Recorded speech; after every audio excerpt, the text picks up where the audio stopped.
Hello students, welcome to Module 11. For this overview on cultural conflict management and their implications for ministry, we will look at the practical realities of travel stressors, which can affect short-term mission teams and long-term overseas living as a family. We will also overview chapters 9 through 12 in cross-cultural conflict, which is your reading assignment for Module 11.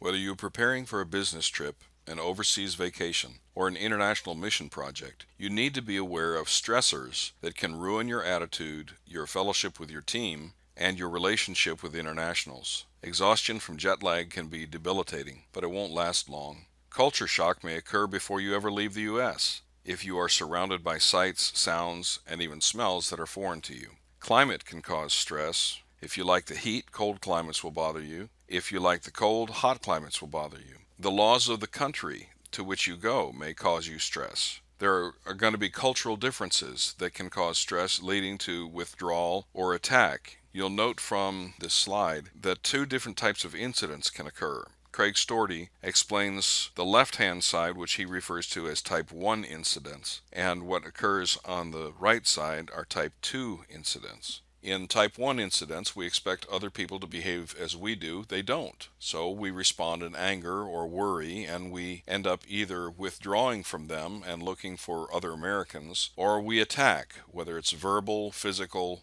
The other side is the type 2 incidents are when our host culture expects us to behave as they do and we don't. They react with anger, worry, frustration, and they will either withdraw from us or they will attack verbally or otherwise. However, in both of these cases, both of these intercultural incidents, it is an opportunity for cultural awareness to take place, cultural growth to occur, and for healing rather than problems to emerge.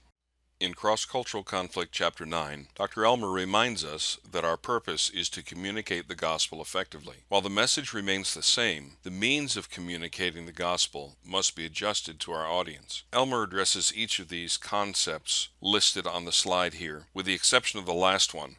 You would benefit from reading Jason George's book, The 3D Gospel, as you consider how to communicate the gospel in fear cultures, shame cultures, and guilt cultures.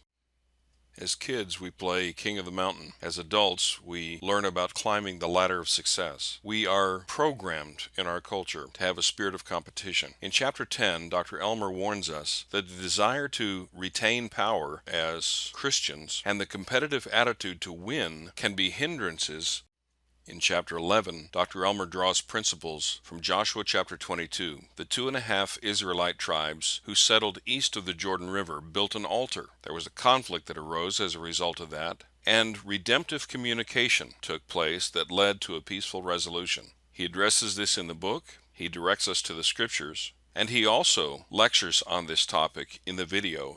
In Chapter 12 of Cross-Cultural Conflict, Dr. Elmer provides a series of conflict management principles drawn from Scripture, which can be useful in conflict management for business, within the church, in community outreach, and in cross-cultural missions, whether short-term or long-term.